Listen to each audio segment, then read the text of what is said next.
கேட்காம கேட்காம எனக்கு கேட்க. எல்லாருக்கும் வணக்கம். என் பேர் வந்து முருகேஸ்வரி. நான் ஸ்டேட்டில் 3rd ரேங்க் எடுத்திருக்கேன். சொல்லப்போனால் சார்கிட்ட நான் வந்து சேர்ந்தப்போ யூஜிடிஆர்பிக்கு கிளாஸ் எடுத்துகிட்டு இருந்தாங்க. ஆனால் நான் யூஜி வந்து பாஸ் ஆகலை, பிஜி தான் பாஸ் ஆகிறதுக்கு சார்கிட்ட கோச்சிங் வந்தேன். அப்போது எனக்கு தேவிரா புக்கு தான் சார் டெஸ்ட் வச்சாங்க. அந்த தேவிரா புக் கூட என்கிட்ட கிடையாது. அப்போது பிடிஎஃப் எடுத்தேன். நெட்டில் போய் பிடிஎஃப் எடுத்து அந்த பிடிஎஃப்பில் தான் நான் தேவிரா புக்கே கொஞ்சம் படித்தேன். அப்புறம் தான் தேவிரா புக் வாங்கினேன். சார்கிட்ட வந்து தான் எல்லா இலக்கிய வரலாறுமே வாங்கினேன்.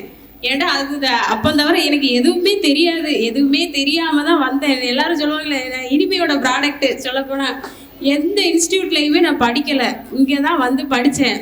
ஃபஸ்ட்டு இங்கே தான் வந்து சேர்ந்தேன். இங்கே தான் படித்தேன். எந்த இன்ஸ்டியூட்டுக்குமே நான் போகலை. கிட்டத்தட்ட 3 வருஷம் படிச்சிருக்கேன்னு நினைக்கிறேன். ஆமாம், சார் ஃபஸ்ட்டு கிளாஸை ஆரம்பித்தப்போ சித்திரை மாதம் ஆரம்பித்தாங்க. அழகர் ஆற்றில் இறங்குது அன்னைக்கு நல்ல நாளுன்னு அன்னைக்கு ஐயா கிளாஸ் ஆரம்பித்தாங்க. அப்போ தான் நான் வந்து சேர்ந்தேன்.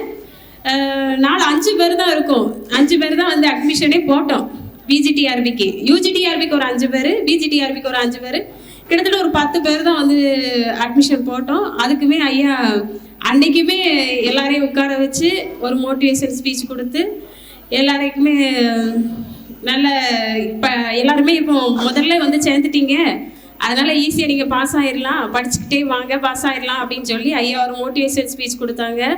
ஒன்றுமே தெரியாமல் வந்தேன். அப்புறம் கொஞ்சம் கொஞ்சமாக படித்து அப்படியே கிட்டத்தட்ட இப்போ ஸ்டேட்டில் 3rd ரேங்க் எடுக்கிற அளவுக்கு கொண்டு வந்து ஐயா பாட்டிட்டாங்க. ரொம்ப நன்றியா. என்றைக்குமே எங்கள் குடும்பம் உங்களுக்காக கடமைப்பட்டிருக்கு. ஏன்னா ஒரு சராசரியாக இருக்கிறவங்கள வந்து இந்த இடத்துல கொண்டு வந்து நிற்கிறது எவ்வளோ பெரிய சாதனைன்னு. ஏன் சார் எல்லாரும் சொன்னாங்க நீங்கள் ஜெயிச்சிட்டீங்க அப்படின்னு. இல்லை சார், ஏன் சார்பாக ஐயா தான் ஜெயிச்சிட்டாங்க இந்த இடத்துல. ஏன்னா எனக்கு ஒன்றுமே தெரியல. நான் இங்கே வந்த பிறகு நெட்டு பாஸ் ஆனேன், செட்டு பாஸ் ஆனேன், ஜேஆர்எஃப் பாஸ் பண்ணேன், பிஹெச்டி இப்போ 3rd இயர் ஃபைனல் இயர் பண்ணிக்கிட்டு இருக்கேன்.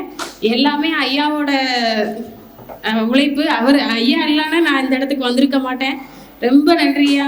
எப்பவும் உங்களை மறக்க மாட்டேன். ஏன்டா ஒரு அடித்தட்டில் இருக்க ஃபேமிலியை கொஞ்சம் மேலே கொண்டு வந்து வைக்கவங்களே எந்த இடத்துல யாரும் மறக்க மாட்டாங்க இல்லையா? எப்போவுமே நான் மறக்க மாட்டேங்க. நான் இதோட நிற்கவும் மாட்டேன்.